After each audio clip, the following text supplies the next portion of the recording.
Maniwala po kayo na mas masarap ito kaysa sa nabibili natin na in-can. No preservatives pa ito at tiyak malinis kasi luto ng nanay. Umpisahan nating lutuin ang pork and beans. Isang kutsa hanggang mag-brown ang pork kasim na hiniwa ng maliliit. Kapag brown na ang karne, ilagay na ang onion and garlic at lutuin natin until aroma comes out.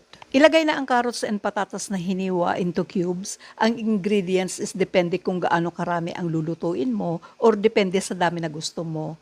Timplahan ng salt and white pepper, mix and lutuin natin ng few minutes sa medium to low flame. After ilang minutes, maglagay ng tomato paste at tomato sauce and isisunod pa taste to taste and mix very well. Pwede nang ilagay ang beans, ibabad nyo muna ng 8 hours ang white beans and palambutin sa pressure cooker or sa stove top. Lagyan ng pork cube, i-adjust na lang ang timpla. Pakuluan pa natin ng ilang minutes hanggang sa lumambot ang carrots at patatas. Lagyan ng paprika and bell pepper, then simmer ulit natin hanggang sa medyo lumapot ang sabaw at dagdagan ng slurry para ma-achieve natin ang tamang consistency ng pork and beans kagaya sa in-can na ready to eat.